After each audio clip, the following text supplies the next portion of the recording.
అనేకమైన మాటలు వాక్యాలు మనం విని ఉన్నాము. ஆனாலும் அநேகருக்கு கிருபை என்னன்னே தெரியல. అయినను కూడా వింటాము కానీ కృపను గురించిన అనేక మందికి జ్ఞానం లేని వారై ఉన్నారు. அவர் எப்படிப்பட்ட தெய்வம்னு தெரியல. ఆయన ఎటువంటి దేవుడు కూడా తెలియని వారై ఉన్నారు. நான் சொல்றது மத்த புறஜாதிகளுக்கு இல்ல. నేను చెప్పుచున్నది ఇతర అన్య జాతుల వారికి కాదు. அவங்களுக்கு தெரியாதவே இருக்குது இன்னும். ఇక్కడ క్రైస్తవులకి తెలిసి తెలియనట్టుగానే చాలా ఉన్నవి. ஆனால் கிறிஸ்தவர்களுக்கு இது நிறைய பேருக்கு தெரியல. కానీ క్రైస్తవులకి ఇది తెలియని వారు చాలా మంది ఉన్నారు. அதுதான் உண்மை. అదే యథార్థం. அவரை போல ஒரு நல்ல பரிசுத்த தெய்வம் இந்த உலகத்துல இல்லை. ఆయన వంటి పరిశుద్ధమైన దేవుడు ఈ లోకములో వేరొకరు లేరు. வேதம் சொல்கிறது நான் பரிசுத்த ஆகையால் நீங்களும் பரிசுத்தவான்களாய் இருங்கள் என்று சொல்லப்பட்டிருக்கிறது. దేవుని వాక్యము సెలవిచ్చుచున్నది నేను పరిశుద్ధుడని కనుక మీరు కూడా పరిశుద్ధులై ఉండుడి అని వాక్యము సెలవిచ్చుచున్నది. அவரை பற்றி முழுமையாய் தெரிந்து கொள்ளல அப்படின்னு சொல்லி சொன்னா அந்த வாழ்க்கையை பரிசுத்த வாழ்க்கையை நம்மளால வாழ முடியாது. ఆయనను గూర్చినటువంటి పరిపూర్ణముగా మనము గుర్తెరగలేని వారమైనట్లయితే మనం పరిశుద్ధమైన వారము కాము. இங்கே யாராச்சும் சொல்ல முடியுமா நான் ஒரு பரிசுத்த வாழ்க்கை வாழ்றேன் அப்படின்னு சொல்லி? ఎవరైనా చెప్పగలరా నేను పరిశుద్ధమైన జీవితం జీవిస్తున్నాను అనే இடத்துல ஒரு குறைவு கூட கிடையாது. ஆண்டவருக்கு ஏற்ற பரிசுத்தத்தை நான் பாதுகாக்கிறேன்னு சொல்லி யாராச்சும் சொல்ல முடியும்? నాలో కొరత ఒక్కటైనను కూడా లేదు. నా దేవునికి తగినటువంటి పరిశుద్ధతతో నేను జీవించుచున్నానని చెప్పగలరా? யாராவது சொல்ல முடியுமா எனக்கு ஆண்டவரை பற்றின முழு அறிவும் எனக்கு இருக்கு அப்படின்னு சொல்லி? ఎవరైనా కూడా చెప్పగలరా దేవునిని గురించిన పూర్ణ జ్ఞానం నాకు ఉన్నదని? அவரை பற்றி முழுமையாக தெரிந்து கொள்ளாமல் நம்மளால பரிசுத்த வாழ்க்கை வாழவே முடியாது. ఆయనను గూర్చి పరిపూర్ణముగా మనం గుర్తెరగకుండా పరిశుద్ధమైన జీవితమును మనం జీవించలేము. அவர் எப்படிப்பட்ட தெய்வம்? பரிசுத்தம் உள்ளது. ఆయన ఎటువంటి దేవుడు అనగా ఆయన పరిశుద్ధమైన దేవుడు. హల్లెలూయా హల్లెలూయా. அவர் தீமை செய்யாத தெய்வம். హల్లెలూయా. ఆయన ఎవరికి కూడా కీడు కలిగించినటువంటి దేవుడు. நம்முடைய சத்துருக்களை கூட சிநேகியுங்கள்னு சொல்லுகிற ஒரே ஒரு தெய்வம் அவர்தான்.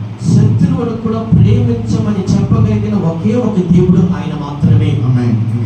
హిందూస్లో అనేక தெய்வங்கள் இருக்கிறாங்க. ఈ రోజు హైందవులకు అనేక దేవుళ్ళు ఉన్నారు. அவர்களுக்கு நமக்கு இல்ல. వారికి మనకు కాదు. ஆமென். హల్లెలూయా. హల్లెలూయా. அதுல ஏதோ ஒரு தெய்வம் அவருடைய சத்துருக்களை சிநேகிங்கள்னு சொல்லியிருப்பாங்க. అందులో ఒక్క దేవుడు లేక ఒక్క దేవత అయినా కూడా శత్రువు ప్రేమించామని చెప్పారా? అది ఎప్పుడైనా పల్లికి పళ్ళుకు పళ్ళు. అక్కడ ఎలాగంటే అక్కడ పళ్ళికి పడి తెలుగులో ఏమంటారు? శిక్ష అంటే ప్రతికారం చేయండి. వారు చేసిన కార్యానికి ప్రతికారం చేయండి. పన్నుకు పన్ను, కన్నుకి కన్ను. ఒక కన్ను తీసేయండి, రెండు కన్ను లాగేయండి. ఒక పన్ను కొట్టండి, 36 పళ్ళు రాలబట్టండి. శిక్షించారు. హల్లెలూయా. அப்படிதான் என்னது அவங்களுடைய தெய்வம். అటువంటి దేవుళ్ళే వాళ్ళ దేవుళ్ళు. శత్రువుల్ని స్నేహిక சொல்லுகிற ஒரே ஒரு தெய்வம் ஆண்டவராகிய இயேசு கிறிஸ்து మాత్రమే. శత్రువును ప్రేమించమని చెప్పగలిగిన ఒకే ఒక దేవుడు ఎవరంటే ఆయన మన దేవుడు. அவர் பாவத்தை பாராத சுத்த கண்ணர் என்று బైబిల్లో சொல்லப்பட்டிருக்கு. ఆయన పాపములను చూడనటువంటి పరిశుద్ధమైన దేవుడు అని బైబిల్ వాక్యం సెలవిచ్చుచున్నది. ఆమేన్. హల్లెలూయా. హల్లెలూయా. 3 యోహాను 1వ అధికారం 11వ వచనంతో వాసిస్తే యోహాను రాసినటువంటి 3వ పత్రిక 1వ అధ్యాయం ఉన్నది 11వ వాక్యాన్ని చదువుకుందాం. பிரியமானவனே நீ தீமையானதை பின்பற்றாமல் நன்மையானதை பின்பற்று. நன்மை செய்கிறவன் தேவனால் உண்டாயிருக்கிறான். தீமை செய்கிறவன் தேவனை காணவில்லை. ప్రియుడా, చెడు కార్యములు కాక మంచి కార్యమును అనుసరించి నడుచుకొనుము.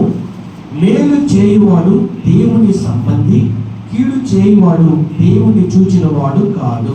ఆమేన్. హల్లెలూయా. ఎంతమందికి ఈ వచనం పురిచింది? ఈ వాక్యం ఎంతమందికి అర్థమైందండి? எவ்வளவு அழகா சொல்லிருக்கிறது. நன்மை செய்கிறவன் தேவனால் உண்டாயிருக்கிறான். మంచి కార్యమును అనుసరించువాడు దేవుని వలన కలిగిన వాడు. ఆమేన్. హల్లెలూయా. హల్లెలూయా. அப்ப நன்மை செய்யாதவன், అప్పుడు మేలు చేయని వాడు, நன்மை செய்யாதவன் என்ன செய்வான்? இல்ல, நன்மை செய்யாதவன் நன்மைக்கு ஆப்போசிட் சொல்லுங்க. தீமை. మేలుకు ఆపోజిట్ కీడు. நன்மை செய்யாதவன் அப்ப யாரா இருப்பான்? మేలు చేయనివాడు ఎవరై ఉంటాడు? தீமை செய்கிறவனா இருப்பான். అప్పుడు కీడు కలిగించేవాడై ఉంటాడు. தீமை செய்கிறவன் என்ன சொல்லப்பட்டிருக்கிறது? தேவனை காணவில்லை. కీడు చేయువాడు దేవుని చూచినవాడు కాడు. இப்ப சிஸ்டர் நீங்க சொல்லுங்க, సహోదరు చెప్పండి. எத்தனை பேர் சொல்லுங்க? செவன்த் சிஸ்டர் பயப்படுறாங்க, என்னதான் சொல்றாங்க? நீங்கள் தேவனை காண்றீங்களா? మీరు దేవుని చూచుచున్నారా? பிரதர் நீங்க தேவனை காண்றீங்களா? సహోదరుడా, మీరు దేవుని చూస్తున్నారా? நீங்களா మీరు பாக்குறீங்களா தேவனை? దేవుని చూస్తున్నారా? நீங்க தேவனை பார்க்கலனா நீங்க எப்படிப்பட்டவர்கள் தெரியுமா? தீமை செய்கிறவர்கள். దేవునిని చూడని వారైతే మీరు ఎటువంటి వారైతే కీడు చేయుచున్నవారు. நான் சொல்லல நீங்க தீமை செய்கிறவர்கள் தேவனை பார்க்கல அப்படின்னு சொல்லி சொன்னா, தீமை செய்கிறவர்கள் நான் சொல்லல. మీరు కీడు చేయుచున్న వారైతే దేవుని చూచిన వారు కారు అని నేను చెప్పట్లేదు. பைபிள் சொல்லு. వేదం வாசித்த இந்த வசனத்துல அழகாய் சொல்லப்பட்டிருக்கிறது. ఈ చెప్పిన వాక్యములో చక్కగా చెప్పబడి ఉన్నది. இது உண்மை. ఇది యథార్థం. ஏன் அப்படின்னு சொல்லி சொன்னா, ఎందుకనగా நம்முடைய உள்ளத்துல தீமை இருக்குன்னு வச்சுக்கோ. మన హృదయాంతరంగంలో ఒకవేళ కీడు ఉన్నట్లయితే கொஞ்சம் பிராக்டிகலா பேசுவோம். మనం దానిని ప్రాక్టికల్ గా మాట్లాడుకుందాం. உங்க உள்ளத்துல ஒரு தீமையான காரியம் இருக்கு. హృదయములో కీడైనటువంటి కార్యం ఒకటి ఉన్నట్లయితే கண்டிப்பா உங்களுக்கு ஜெபம் ஓடாது. నిశ్చయముగా ప్రార్థన రాదు. ஆராதனைக்கு வந்துட்டு கையை கட்டிட்டு வேடிக்கை பார்ப்போம். ఆరాధనకు వచ్చి చేతులు కట్టుకొని అటు ఇటు చూస్తూ ఉంటాం. பாடினாலும் சத்தம் வராது. పాడినా శబ్దం రాదు. கண்ணை மூடினாலும் பிரசன்னம் வராது. కళ్ళు మూసుకున్న కూడా ప్రసన్నత చూడలేము. சிலவங்களுக்கு காலையில சர்ச்சுக்கு போறதுக்கே மனசு இருக்காது. కొంతమందికి సంఘానికి వెళ్ళటకు కూడా మనసు రాదు. ஆண்டவரை தேடவே தோணாது.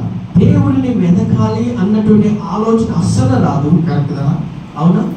உங்க இருதயத்துல ஒரு தீமையான விஷயம் இருக்குன்னு வச்சுக்கோங்க. ఒకవేళ హృదయములో కీడైనటువంటి విషయం ఉన్నట్లయితే கையை கொட்டி ஆராதிக்க முடியுமா? ఇక్కడ చప్పట్లు కొట్టి దేవుడిని ఆరాధించగలుగుతారు. ஆண்டவரை தேடணும்னு தோணுமா?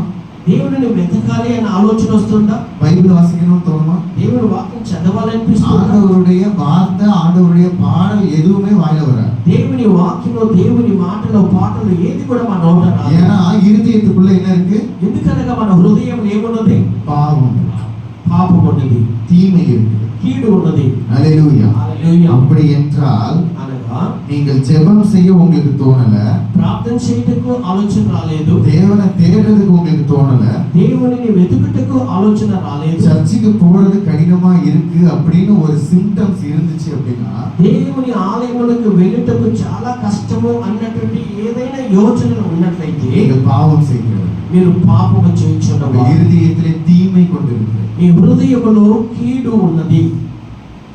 அப்படின்னா தீமைனா என்னது? కీడు అంటే ఏంటి? தீமை என்னென்னலாம் அப்படின்னு சொல்லிட்டு தெரியாத ஆட்கள் சிலர் இருக்கீங்களா? కీడు అంటే ఏంటో తెలియని వారు ఉన్నారు ఇక్కడ. கலாத்தியர், ரோமர் இந்த புஸ்தகங்கள்ல எது எது தீமை என்று ரொம்ப தெளிவாய் குறிப்பிடப்பட்டிருக்கு. గలతీయులు మరి రోమీయులకు రాసిన పత్రికలలో కీడు అన్నటువంటి ఏంటిదో చక్కగా చెప్పబడుతున్నది. ரோமர் 1வது அதிகாரம் 29ல இருந்து 33 வரைக்கும் இப்ப வாசிக்காதீங்க. రోమీయులకు రాసిన పత్రిక 1వ అధ్యాయం 29 వాక్యాలలో చక్కగా చెప్పబడుతుంది. ஏன்னா லிஸ்ட் கொஞ்சம் பெருசு. అది ఒక పెద్ద లిస్ట్ ఉంటుందండి. இல்ல సిస్టర్, ஜோதி சிஸ்டர் கொஞ்சம் டோசேஜ் வந்து ஒரேடியா போட்டனா போட்டுன்னு போயிடுவோம். డోసేజ్ ఎక్కువైంది అనుకోండి, మెడిసిన్లకు కూడా వెంటనే వెళ్ళిపోతారు పైకి.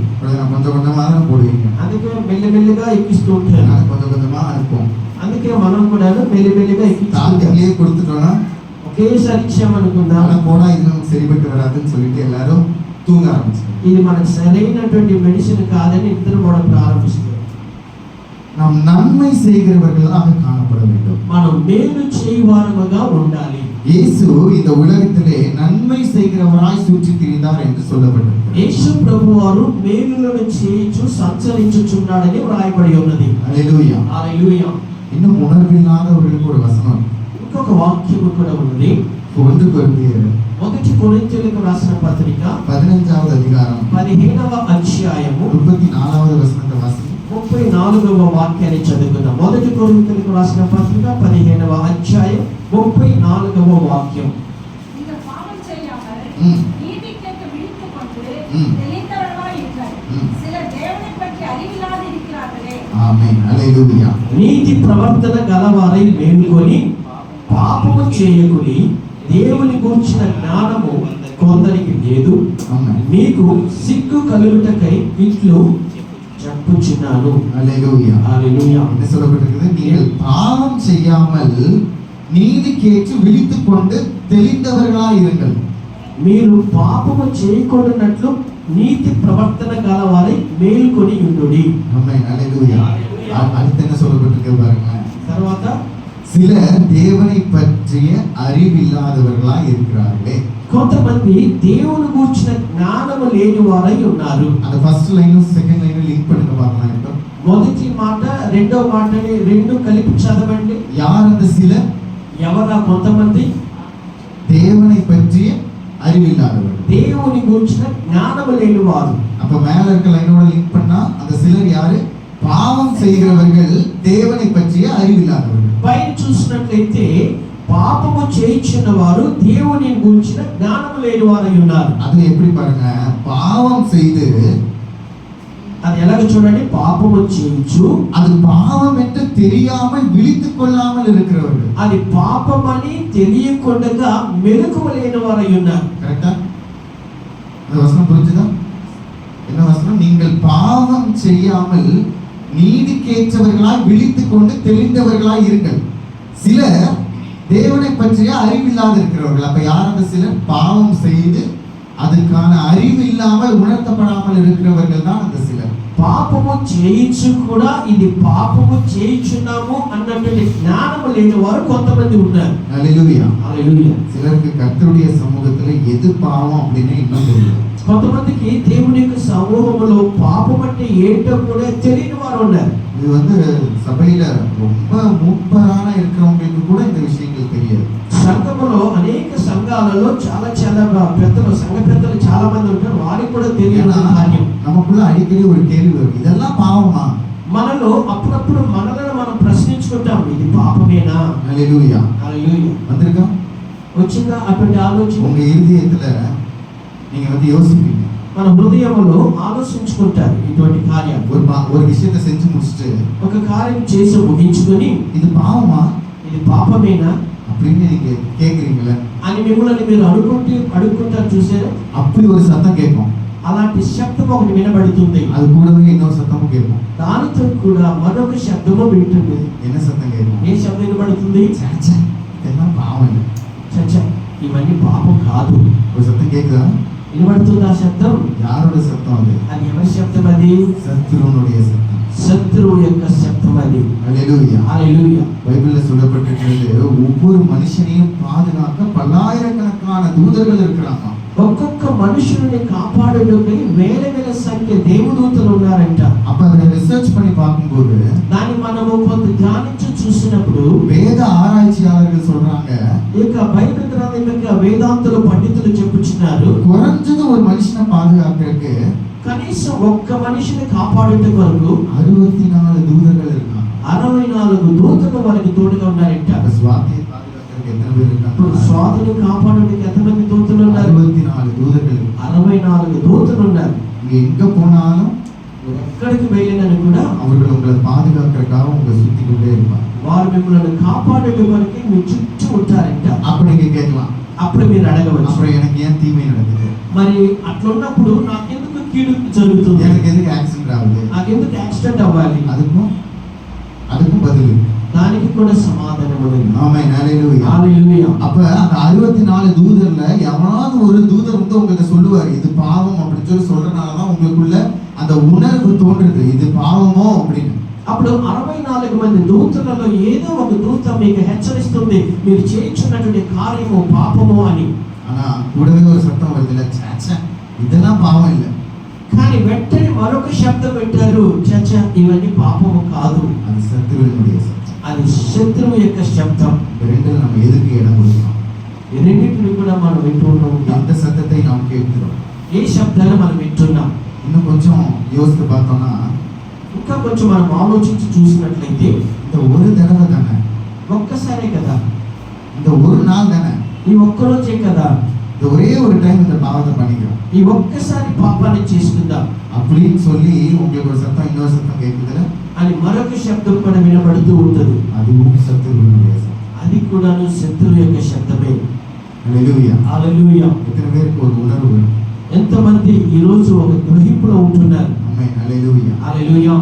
தூங்கி போவதற்காக அல்ல, నిద్రించి వెళ్ళుటకు కాదు, சோர்ந்து போவதற்காக அல்ல, సొమ్మసిల్లి పోటుకు కాదు, எல்லாருக்கும் வேண்டியதான ஒரு வார்த்தை. అందరికీ కావాల్సిన ఒక మాట ఇది. கேட்கிற உங்களுக்கும் వినిచిన మీకు, போதிக்கிற எனக்கும் బోధించుచున్న నాకు தேவையான ஒரு வார்த்தை. ஹல்லேலூயா. అవసరమైన మాట ఇది. ஒரு சின்ன உதாரணம் சொல்லணும்னா, ఒక చిన్న ఉదాహరణ చెప్పాలంటే நம்ம அன்றாட வாழ்க்கையில మన యొక్క ఒక్కొక్క జీవితంలో இந்த பாவம் வந்து ரொம்ப பிராக்டிக்கல் ஆயிடுச்சு. ఈ యొక్క పాపం అన్నటువంటిది చాలా సులభమైనదిగా ఉన్నది. இதை செய்யாம யாருமே இருக்க மாட்டோம். ఇది చేయకుండా ఎవరు ఉండలేరు. கண்டிப்பா எல்லாரும் டெய்லி ரொட்டீன் லைஃப்ல இது கண்டிப்பா இருக்கும். నిశ్చయముగా వారి యొక్క ప్రతిదిన జీవితంలో ఈ పాపం ఎక్కడో ఒక చోట చేస్తూనే ఉంటారు. நம்மளை அறியாமலே நிறைய பேர் இந்த பாவத்துல விழுந்து கிடக்கும். మనం ఎరుగుకుండగానే ఈ పాపములు చాలా మంది పడి ఉన్నాం. என்ன பாவம் சொல்லுங்க? ఏ పాపమో చెప్పండి.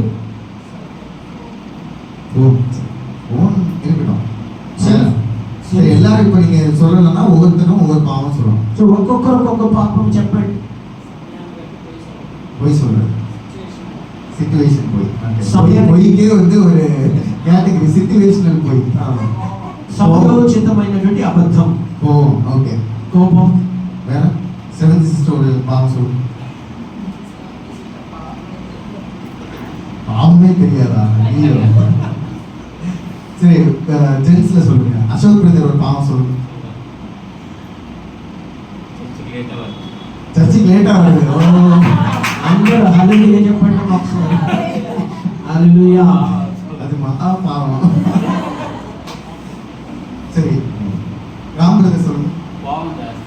கோபம் ஜாஸ்தியா வருது. நீ சொல்லுங்க பிரதர். கெட்ட வார்த்தையில பேசுறது. வேற பொறாமை. ஆண்டி ஒரு பாவம் சொல்லுங்க. ఈర్ష్య, కోపం. நிறைய கோபக்காரங்களா இருப்பாங்க போல இருக்கு சர்ச்சில். బోధిస్తున్నాను నేను. మీరు మంచోళ్ళని మనం బోధిస్తాము. நம்மளை அறியாமலே நமக்குள்ள ஒரு பாவம் புதைந்து கிடக்கிறது. మనం ఎరుగుకుండగానే ఒక పాపం మనలో దాగి ఉన్నది. என்ன பாவம் தெரியுமா? ఆ ఏ పాపమో తెలుసా? గాసిప్స్. గాసిప్, புறம் பேசுவது. ఇరుగు పొరుగు వారి గురించి మాట్లాడడం. எத்தனை பேர் இதை ஒத்துக்கிறீங்க? ఎంతమంది దీన్ని ఒప్పుకొచ్చారు? ரொம்ப அன்றாட வாழ்க்கையில பின்னி பிணைந்த ஒரு ஆயிடுச்சு. ఇది మన అనుదిన జీవితంలో మనతో కూడా ఏకీభవించి వస్తున్న ఒక அது కార్యం. எப்படி பின்னி பிணைந்துச்சுன்னா அது பாவனே உங்களுக்கு தெரியல யாருக்கும். అది మనతో కూడా ఎలా జడ వేసుకుని నడుస్తుందో మనకి ఎరుగుకుండా వచ్చుచున్న పాపం అది. ஏன்னா அது இல்லாம வாழ முடியாது. అది లేకుండా మనం జీవించలేము. எல்லா இடத்துலயும் இருக்கு. ప్రతి చోట ఉన్నది. ஃப்ரெண்ட்ஸுக்குள்ள இருக்கு, స్నేహితుల మధ్యలో ఉన్నది, குடும்பத்துக்குள்ள இருக்கு, కుటుంబంలో ఉన్నది, ஆபீஸ்ல இருக்கு, ఆఫీసులో ఉన్నది, நீங்க சொன்னீங்க போன்ல இருக்கு, మీరు చెప్పిన ఫోన్లో కూడా ఉన్నది, சர்ச்சுக்குள்ள இருக்கு, సంఘములో ఉన్నది, பிரேயர்ல கூட இருக்கு. ప్రార్థనలు కూడా ఉన్నది. ஆமென். ఆమేన్. எத்தனை பேருக்கு தெரியும் ஜெபங்கள்ல நம்ம காசிப்ஸ் பண்ணிட்டு இருக்கோம் அப்படின்னு சொல்லி? ప్రార్థనలో మనం ఇటువంటి గాసిప్, ఇతరుల గురించి సాడిగా చెప్తున్నామని ఎంతమందికి తెలుసు? யாராவது ஒருவர் உங்களை பார்த்து ஏதோ ஒரு விஷயம் சொல்லிட்டாங்க, இல்ல உங்களுக்கு ஒரு தீமை செஞ்சுட்டாங்கன்னா, మిమ్మల్ని గురించి ఎవరైనా ఏదో చెప్పారని లేక మీకు కీడు చేసినట్లయితే நீங்க கிறிஸ்தவர்கள் அந்த இடத்துல ரொம்ப சைலண்டா போயிடும். క్రైస్తవులుగా ఆ స్థలంలో మీరు మౌనముగా వెళ్ళిపోతుంటారు. அவ்வளவு சிரிச்சுட்டு, ஐயோ ஆண்டவர் ஒரு கட்டத்துல கேட்டாருன்னா மறு கட்டத்தை காட்ட சொல்லியிருக்காரு அப்படின்னு சொல்லிட்டு ரொம்ப பிராக்டிக்கலான கிறிஸ்தவர்கள் ஆயிடும். ఒక చెప్ప మీద కొడితే మరొక చెప్పను చూపించమని దేవుని వాక్యాన్ని గుర్తు చేసుకొని ఆ స్థలంలో మౌనముగా వెళ్ళిపోతూ ఉంటాం.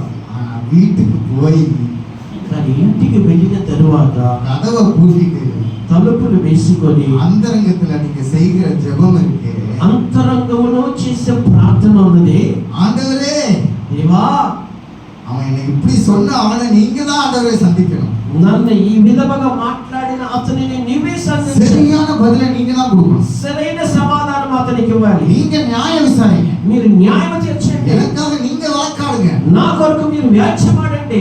ஆமென். ஹல்லேலூயா. హల్లెలూయా. எத்தனை பேர் இதை செஞ்சிருக்கோம்? ఎంతమంది ప్రార్థన చేశారు?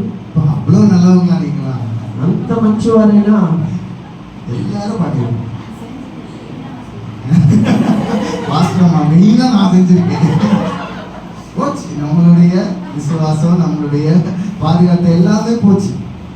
ஏன் அப்படின்னு சொன்னா, ఎందుకనగా நீங்கள் அவர்களை மனதார மன்னிக்கிறவர்களாக இருந்தால், మనస్సులో నుండి వారిని క్షమించగలిగిన వారైతే அவர்கள் பேசின அந்த இடத்திலே நீங்கள் திரும்பி வரும்பொழுதே அவர்களை மன்னித்து அந்த இடத்துல விட்டுட்டு வந்தார். వారు పేచి మాట్లాడిన స్థలంలోనే వారిని క్షమించి మీరు తిరిగి రావాలి. மன்னிக்கிறதுக்கு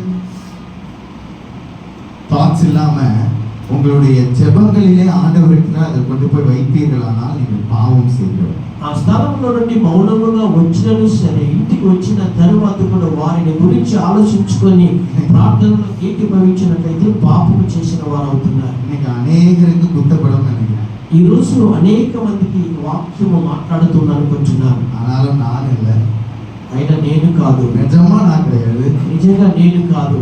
எனக்கு எழுதும் போது, நான் மெசேஜை ப்ரிப்பேர் பண்ணும்போது எழுதும் போது எனக்கு நிஜமாவே ஒரு 1.5 மணி நேரம் தான் இருக்கும் நான் உள்ள போய் மெசேஜ் எழுதும் போது. ఒక గంటన్నర సమయమే తీసుకున్నాను ఈ ప్రసంగాన్ని నేను సిద్ధపడుటకు. எல்லா வாட்டியும் ஒரு 3 மணி நேரம் 4 மணி நேரம் ரொம்ப போராடி தான் மெசேஜ் எழுதணும்.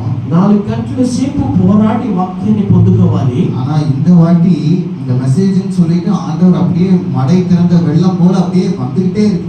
కానీ ఈ వాక్యం అయితే దేవుడు నాకు గట్టులు విప్పినటువంటి వాకు పరిగెత్తిన విధముగా ఇచ్చారు. ஆனால் நான் அல்ல, నేను కాదు, ஆவியானவர் பேசுகிறார். ఆత్మదేవుడు మాట్లాడుచున్నారని విశ్వసిస్తున్నాను. హల్లెలూయా. హల్లెలూయా. ஒரு பாவம் என்னது? ఒక పాపం ఏంటి? நான் சொல்றதெல்லாம் இதெல்லாம் பாவமே கிடையாதுன்னு நீங்க நினைக்கிற விஷயங்களை மட்டும் தான் நான் சொல்றேன். ఇవన్నీ పాపము కాదు అని తలంచుకునే కార్యాలను బట్టి మాట్లాడుతున్నాను. ஆனா சின்ன பிள்ளைங்கள்ட்ட கேட்டா கூட, இப்ப ரெனிஷாட்ட கேட்டா கூட எது குட் திங்ஸ் எது பேட் திங்ஸ்னா அவளால சொல்ல தெரியும். ఈ రోజుల్లో చిన్న పిల్లలు ఫ్రెండ్షాన్ని అడిగినా కూడా గుడ్ బ్యాడ్ అని వివరించి చెప్పగలదు. உங்கள் இருதயத்திலேயே இது பாவம் இல்ல அப்படின்னு சொல்லி தோணாத விஷயங்களை தான் சொல்லணும். ఈ మీ హృదయంలో ఇది పాపము కాదు అన్న ఆలోచన వచ్చినటువంటి కార్యాలను బట్టి మాట్లాడుచున్నారు. ஃபர்ஸ்ட் வந்து gossips, మొదటిది గాసిప్, రెండవది அதிகமாக ஆசைப்படுவது, అధికమైనటువంటి ఆశ, అతీతమైన ఆశ. சிலர் கேட்பாங்க, కొంతమంది అడుగుతారు, நீங்க வேணும்னு ஆசைப்படுறதெல்லாம் பாவமா? ఆశపడేది కూడా పాపమేనండి. அப்படிதானே? అవునా కదా? எத்தனை பேர் சொல்றீங்க இந்த பொருள் எனக்கு வேணும்னு நினைக்கிறதெல்லாம் எப்படி பாவமாகும்? ఈ వస్తువు నాకు కావాలి అని కోరుకున్నట్టు కూడా పాపమేనా? பாவமா பாவம் இல்லையா? అది పాపమా కాదా? பாவம் இல்லையா? పాపం కాదా? ஏதோ ஒரு சொல்லுங்க. ఏదైనా எப்படி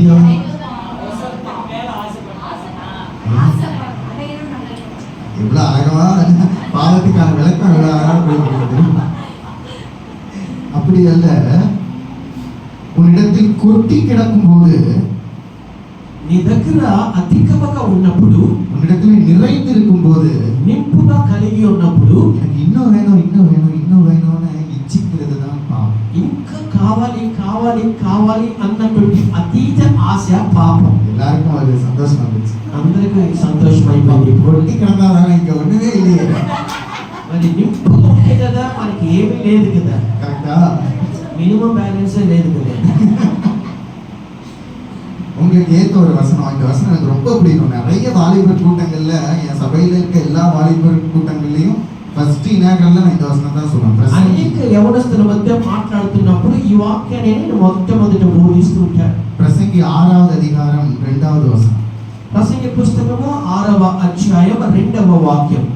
ప్రసంగి పుస్తకము 6వ అధ్యాయం 2వ వాక్యాన్ని చదువుకుందాం.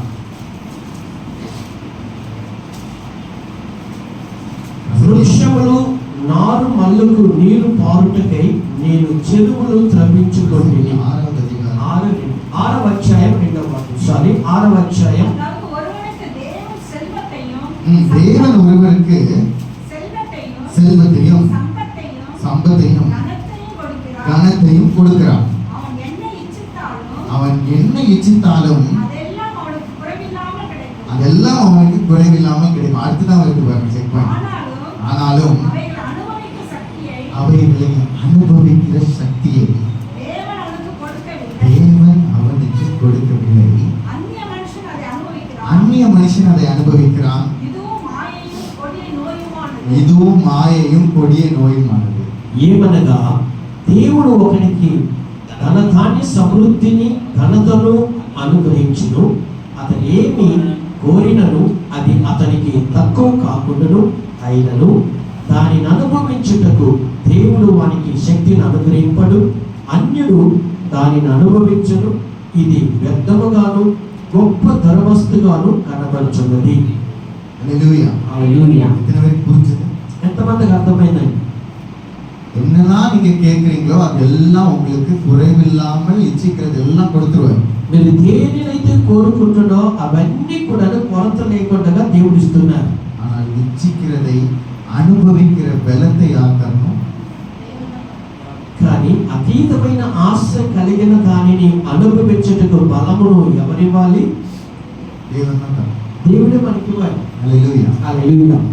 நிறைய பேர் பார்த்தீங்கன்னா ரொம்ப கஷ்டப்பட்டு எனக்கு இந்த பொருள் எப்படியாவது வேணும்னு சொல்லிட்டு ரொம்ப கஷ்டப்பட்டு ஒரு வீடு தான் வச்சுக்கோங்களேன், இல்லை ஒரு பெரிய கார் தான் வேணும் ரொம்ப ஆசைப்பட்டு என்ன பண்ணுவாங்க, சேர்த்து வச்சு வாங்குவாங்க. కొంతమందికి ఒక మంచి ఇల్లు కావాలి అని లేక మంచి కారు కావాలి అన్న ఆశ కలిగినప్పుడు సమకూర్చుకొని దానిని కొనుటకు ప్రయత్నం చేస్తారు, కొంటూ ఉంటారు. ఇది మనం கேள்விப்பட்டிருப்போம். మనం వినబడి ఉన్నాం. வீடெல்லாம் ஆசை ஆசையா கட்டினாரு மனுஷன், ஆனா உள்ள போய் அனுபவிக்கிறதுக்கு முன்னாடி செத்து போயிட்டார். చాలా ఆశ కలిగి దానిని ఇష్టపడి ఇల్లు కట్టాడు, కానీ లోపలికి వెళ్ళి ఆయన జీవించలేకపోయాడు అనుకుంటూ ఉంటారు. கஷ்டப்பட்டு ஒரு கார் வாங்கியிருப்பாங்க, కష్టపడి కారు కొని ఉంటాడు. ஒரு BMW தான் போகணும்னு சொல்லிட்டு ரொம்ப பிரயாசப்பட்டு இருக்கிற எல்லா இதையும் வித்து எடுத்து வாங்கணும்னு சொல்லிட்டு வாங்குவோம். అన్నిటిని కూడా అమ్ముకొని కూడా నా కారును కొని ఉంటాడు. ஆனா காரை ஓட்டி ரெண்டாவது நாளே இல்லை, சில இதெல்லாம் வீடியோலாம் பார்க்குறோம், மேலே ஷோரூம்ல இருந்து காரை எடுக்கும் போதே கொண்டு போய் இடிச்சு வண்டி டேமேஜ். మన వీడియోలో చూస్తూ ఉంటాండి, షోరూమ్ లో నుండి డబ్బులు ఇచ్చి షోరూమ్ నుంచి బయటికి తీసుకొచ్చేదాక పైన కిందకి దొరికిన చచ్చిన చాలా మంది ఉన్నారు. நீங்கள் இச்சிக்கிறது எல்லாம் உங்களுக்கு குறைவில்லாமல் கொடுக்கப்படும். మీ అతీతమైన ఆశలను కొరత లేకుండా ఇవ్వగలిగిన దేవుడు ஆனால் మనకు. அதை అனுభవిக்கிற பலன் உங்களுக்கு இல்லாமல் அந்நியனுக்கு கொண்டு போய் கர்த்தர் சேர்க்கிறார். కానీ దానిని అనుభవించుటకు మనకు బలము లేనందువలన దానిని అన్యుల చేతికి అప్పగింపబడుతున్నది. வசனத்துல கடைசி என்ன சொல்லப்பட்டிருக்கிறது? ఆ మాట చివర ఏమని చెప్పబడి ఉన్నది? இதுவும் மாயையும் கொடிய நோயுமாகும். ఇది వ్యర్థముగాను గొప్ప దురవస్తుగాను కనబడుచున్నది. இச்சிக்கிறது, మన అతీతమైన ఆశయం, ஆசைப்படுறது, ఆశపడుచున్నది, இதெல்லாம் ఇవన్నీ కూడా மாயையும் మాయగాను கொடிய நோயுமாயும். దురవస్తుగాను కనబడుచున్నవి. மாயைன்னு எதுக்கு சொல்றாருன்னா, అది ఎందుకు మాయ అని చెప్తున్నారు? இப்ப நம்ம கண்கள் அடைக்கப்பட்டிருக்குதுல, మన కళ్ళు మోయబడి ఉన్నవి కదా. ஏன்னா இதெல்லாம் பாவம் நமக்கு தெரியல, ఇవన్నీ పాపం అని మనం వెనుకున్నాం. அது அடைக்கப்பட்டு இருக்கிறதுனால அது மாயையா இருக்கு. మన కన్నులు మోయబడి ఉన్నందువలననే ఇది పాపం అని మనం ఎరుకుకుంటున్నాం. ஹல்லேலூயா. హల్లెలూయా. இப்போ அந்த వచనంకి వాங்க திரும்ப వాங்க. మరలా పాత వాక్యానికి వెళ్ళిపోదాం. 1 కొరింథీయులు 1 కొరింథీయులకు రాసిన పత్రిక 15:34. 15:34. 1 కొరింథీయులకు రాసిన పత్రిక 15వ అధ్యాయం 34వ వాక్యం. தேவனை பற்றின அறிவில்லா 15:34. சிலர் தேவனை பற்றி அறிவில்லாதிருக்கிறார்கள்,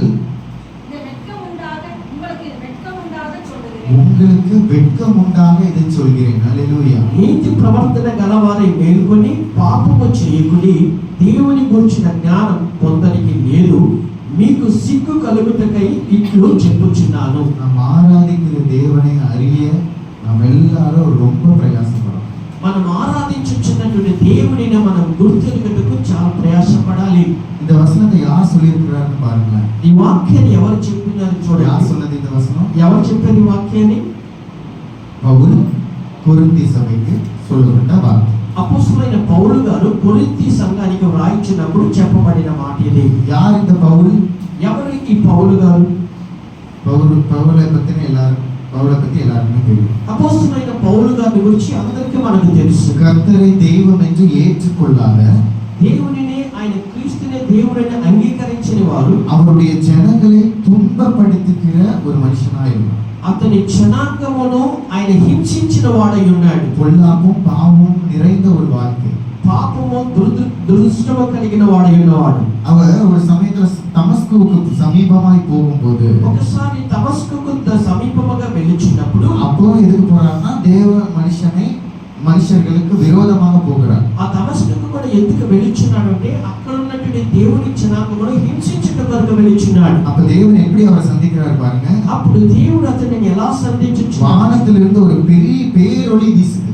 ఆకాశం నుండి ఒక గొప్ప శబ్దంతో గాలి వీచుచున్నది. குதிரையில இருந்த அவர் கீழே தள்ளப்படுகிறார். గుర్రము మీద నుండి కింద పడుతునిబడుచున్నాడు. அவருடைய வல்லமைக்கு முன்பதாக எப்பேற்பட்டவர்களாலும் நிற்க முடியாது. దేవుని యొక్క శక్తికి ముందు ఎటువంటి వాటి కూడా నిలవలేరను. அப்ப வானத்திலிருந்து சடதியாய் ஒரு சத்தம் உண்டாகி, అప్పుడు ఆకాశం నుండి అకస్మాత్తుగా ఒక శబ్దము కలిగి, சவுலே சவுலே, సౌలా సౌలా, என்னை ஏன் துன்பப்படுத்துகிறாய்? నన్ను ఎందుకు హింసించుచున్నావు? உடனே அவனை அறியாமலே అప్పుడు ఆయన ఎదుగుకుండగానే அது 9வது வசனத்தை வாசிங்க. அப்போஸ்தலர் 9வது அதிகாரம் 5வது వచనத்தை వాసిங்க. అపోస్తల కార్యములు 9వ అధ్యాయము 5వ వాక్యాన్ని చదవండి. అపోస్తల కార్యములు 9వ అధ్యాయం 5వ వాక్యం. ప్రభువా, నీవెవడవని అతడు అడుగగా ఆయన, அதற்கு அவன், ஆண்டவரே நீ யார் என்றான். அல்லேலூயா. ఆ శబ్దం విని ప్రభువా నీవెవడవని అడుగగా, ஆண்டவரை துன்பப்படுத்துகிற ஒரு மனுஷன், దేవునిని హింసించుచున్న ఒక మనుషుడు, அந்த தெய்வமே இல்லைன்னு சொல்ற மனுஷன், ఆ దేవుడే లేడు అని చెప్పే మనుషుడు, ஆண்டவர் அவனை சந்திக்கும் போது அவனை அறியாமலே ஆண்டவர் என்று சொல்கிறார். దేవుడు అతనిని సంధించినప్పుడు అతను ఎరగకుండగానే ప్రభువా అని పిలుచుచున్నాడు. அடுத்து தொடர்ந்து வாசிங்க. కొనసాగించు. அதற்கு கர்த்தர், நீ துன்பப்படுத்துகிற இயேசு நானே, நீ துன்பப்படுத்துகிற இயேசு நானே,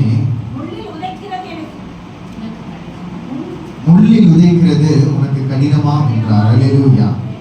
ஆண்டவருடைய சத்தம் அவனுக்கு கேட்குது. దేవుని శబ్దం అతనికి వినబడుచున్నది. அல்லேலூயா. హల్లెలూయా. அந்த சத்தத்தை கேட்ட மாத்திரத்திலே ఆ శబ్దం విన్నంత మాత్రముననే அவன் தீமையை விட்டு விலகி நன்மை செய்கிறவனாய் வாழுகிறான். కీడుని విడిచి మేలు చేయవాడుగా మారుతున్నాడు. 6வது வசனத்துல பாருங்க. 6వ వాక్యాన్ని చదవండి. நடுங்கி திகைத்து, ஆண்டவரே நான் என்னப்பா செய்யணும்? அல்லேலூயா. ఆయన వణుకుచు ప్రభు సన్నిధిలో కోరిన మాట ఏమనగా, ప్రభువా నేనేమి చేయాలి? அதுதான் டிரான்ஸ்ஃபர்மேஷன். అదే రూపాంతరము. எந்த நொடியில ஆண்டவர் சந்திக்கிறாரோ, ఏ క్షణంలో ప్రభువారు సంధించుచున్నారో அடுத்த நொடி மறுரூபமாயிரும். ఆ వెంటనే ఆ క్షణమే అతను రూపాంతరం పొందుచున్నాడు. எத்தனை முறை ஆண்டவர் நம்மை சந்திச்சு, ఎన్నిసార్లు ప్రభు మనలను எத்தனை సంధించాడు, என்கவுண்டர் நடந்திருக்கும், ఎన్నిసార్లు మనల్ని ఎదుర్కొని ఉంటారు, எத்தனை முறை குத்தப்பட்டிருக்கு. ఎన్నిసార్లు ఆయన మనల్ని గుచ్చి ఉంటారు. அது பாவம் பாவம் பாவம்னு எத்தனை முறை ஆண்டவர் பேசுவார். ఇది పాపము పాపము పాపమని ఎన్నిసార్లు ఆయన హెచ్చరించుంటారు. ஆனாலும் உணர்வடையாதவர்களா అయినను కూడా గ్రహింపు లేని వారుగా ఉంటున్నారు. நிற்கிறீர்கள் என்றால் అలా ఉన్నట్లయితే ஆண்டவரை பற்றின அறிவில்லாதவர்கள். దేవునిని గూర్చిన జ్ఞానము లేని వారని అర్థం. ஆமென். హల్లెలూయా. எத்தனை பேருடைய இருதயம் உடைக்கப்படுகிறது. ఎంతమంది ఈ రోజు హృదయం పగలగొట్టబడుతున్నదో. அல்லேலூயா. హల్లెలూయా. உங்களுக்கு உடைக்குதோ இல்லையோ, ఇది నీకు పగలగొట్టబడుతుందో లేదో, பிரசங்கிக்கிற என்னுடைய இருதயம் நிஜமாக உடைக்கப்படும். ప్రసంగించుచున్నట్టు నా హృదయం బద్దలవుతూ ఉన్నది. அல்லேலூயா. హల్లెలూయా. நம்மளுக்காக அவர் ஜீவனை கொடுத்து நமக்காக அவர் கல்வாரியிலே தன்னுடைய கடைசி சொட்டு ரத்தம் வரைக்கும் சிந்தி நம்மை மீட்டெடுக்கிறார். మన కొరకు జీవమునిచ్చి కల్వరి శిలువలో తనకి చివరి బొట్టు రక్తమును కార్చి ఆయన మనలను ఎన్నుకున్న దేవుడు రక్షించాడు. பெயர் கிறிஸ்தவர்களாய் வாழுகிற கிறிஸ்தவர்கள் தான் இந்த உலகத்தில் அதிகம். నామకార్థమైన క్రైస్తవులుగా జీవించడం ఈ రోజుల్లో అనేక మంది ఉన్నారు. ஆண்டவர் சந்திக்கும் போது அவருடைய பிள்ளையாக அவருடைய சாயலாக மாறியே ஆகும். దేవుడు మనల్ని సంధించినప్పుడు ఆయన బిడ్డలుగా ఆయన స్వరూపము ధరించిన వారముగా మనము మారాలి. பிலிப்பியர் 3வது அதிகாரம் ఫిలిప్పీయులకు రాసిన పత్రిక 3వ అధ్యాయం 7வது வசனம் 8வது வசனம் 7, 8 మనం చదువుకుందాం.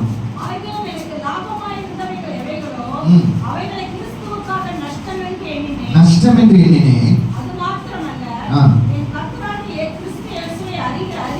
என் கர்த்தராகிய கிறிஸ்து இயேசுவை அறிகிற அறிவில் மேன்மைக்காக எல்லாவற்றையும் நஷ்டம் என்று எண்ணிக்கொண்டேன். அல்லேலூயா. హల్లెలూయా.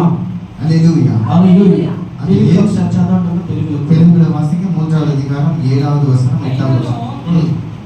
ఏవేవి నాకు లాభకరములై ఉండెనో వాటిని క్రీస్తు నిమిత్తము నష్టముగా ఎంచుకొంటిని. నిశ్చయముగా నా ప్రభువైన యేసు క్రీస్తుని గురించిన అతి శ్రేష్టమైన జ్ఞానము నిమిత్తమై సమస్తమును నష్టముగా ఎంచుకొనుచున్నాను. இயேசு கிறிஸ்துவை அறிகிற அறிவின் மேன்மைக்காக எல்லாவற்றையும் நஷ்டம் என்று எண்ணினேன். యేసుక్రీస్తును గూర్చి నేను ఎంచుకొనుట కొరకు సమస్తమును కూడా నష్టముగా ఎంచుకుంటున్నాను. அது எவ்வளவு அழகா சொல்லிருக்கு பாருங்க. இயேசு கிறிஸ்துவை அறிகிற அறிவின் மேன்மை. యేసుక్రీస్తును గూర్చి నేర్చుకోవాల్సిన శ్రేష్టమైనది அது என்னது தெரியுமா? உங்க வாழ்க்கையின் மேன்மை.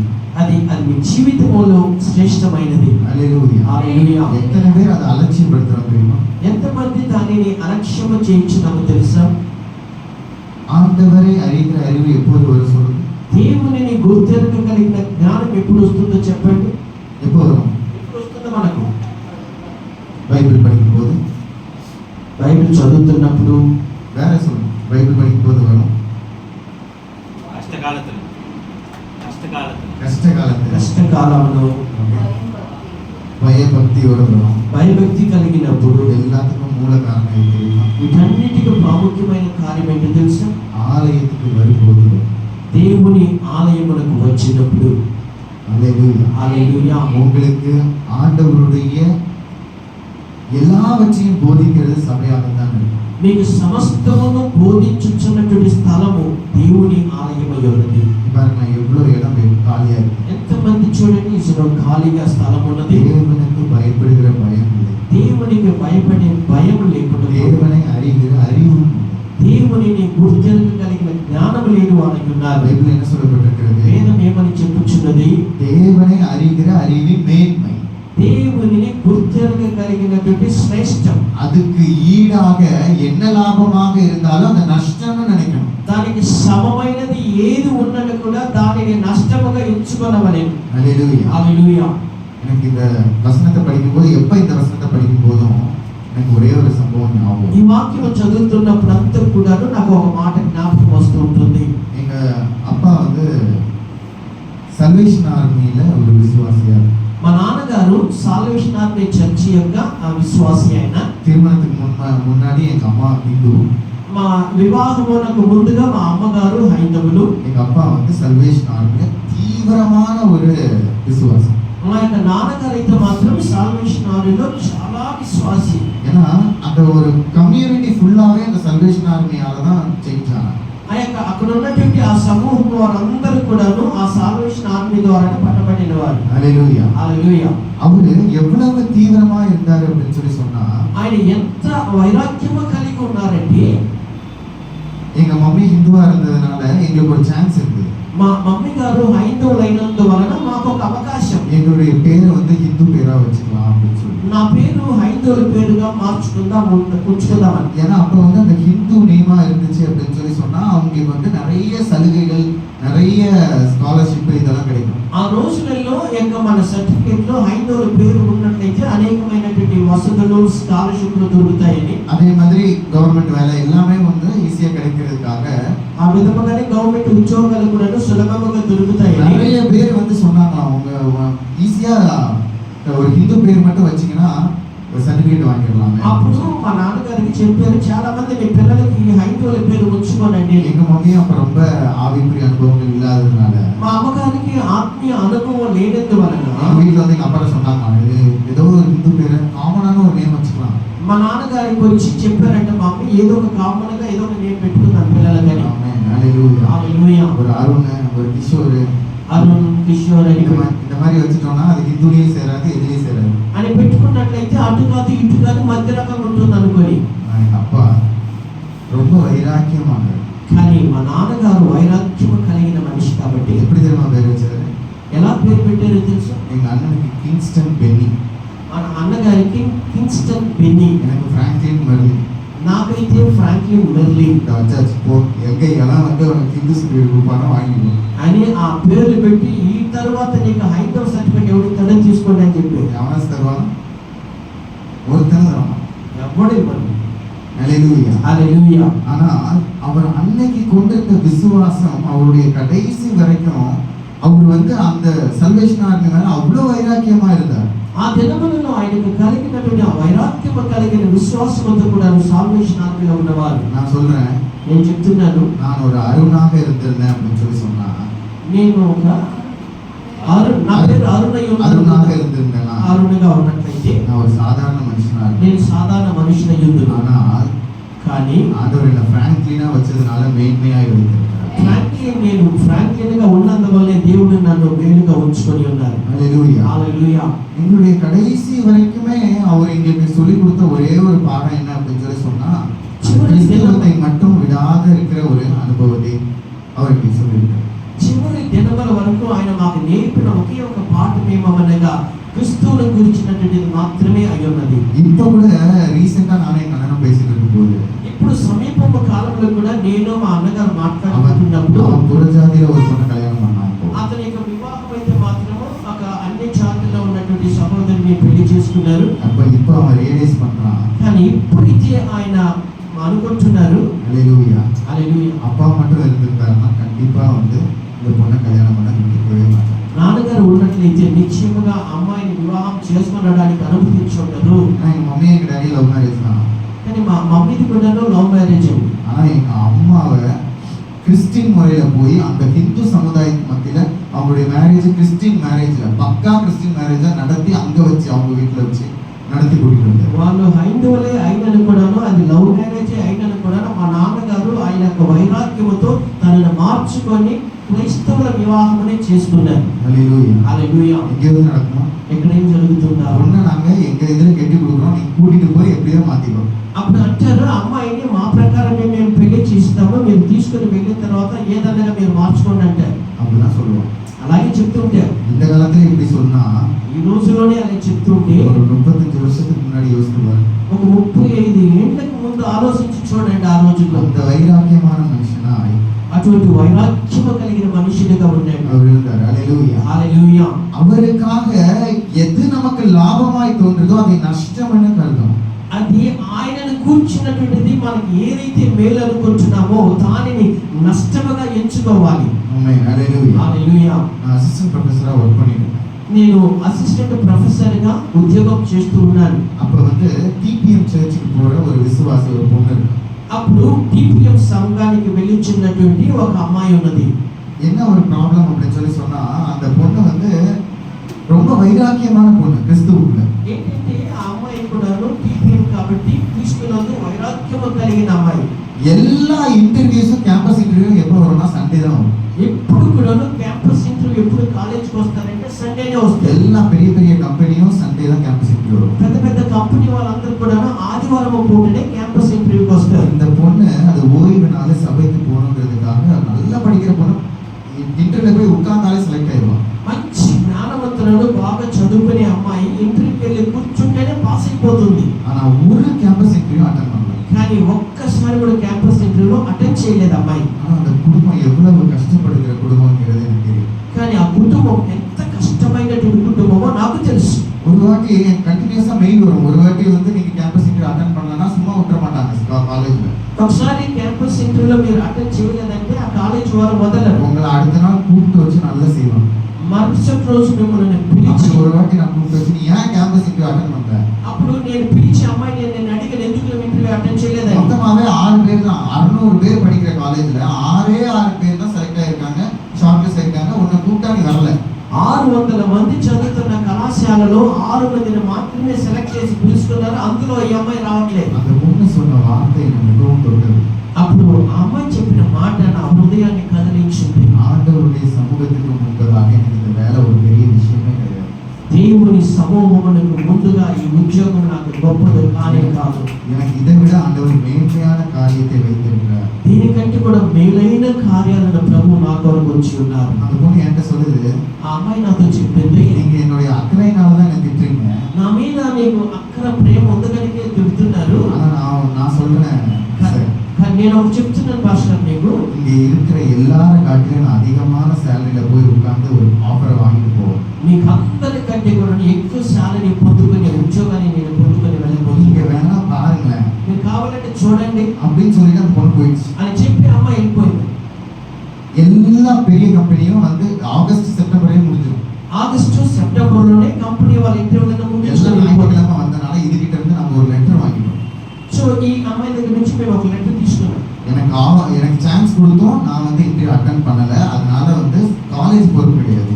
అప్పుడు నాకు అవకాశం ఇచ్చినది కూడా నేను ఆ ఇంటర్వ్యూకి అటెండ్ చేయలేదు అని ఆ అమ్మాయి చేత రాయించి తీసుకున్నా. கொஞ்சம் ஓரளவு மிடில் கம்பெனிஸும் வர ஆரம்பிச்சிட்டாங்க. మిడిల్ కంపెనీలన్నీ రావడం కొంచెం ప్రారంభించారు. டிசம்பர் வர ஆச்சு. డిసెంబర్ అయినది, இந்த பொண்ணுக்கு ஆஃபரே கிடையாது. కానీ ఈ అమ్మాయికి ఇంకా కూడా జాబ్ రావట్లేదు. ஏன்னா அந்த சின்ன கம்பெனியை ஞாயிற்றுக்கிழமை வந்து அட்டன் பண்ணவே இல்லை. చిన్న కంపెనీలు కదా, ఆ అమ్మాయి కూడా అటెండ్ చేయలేదు.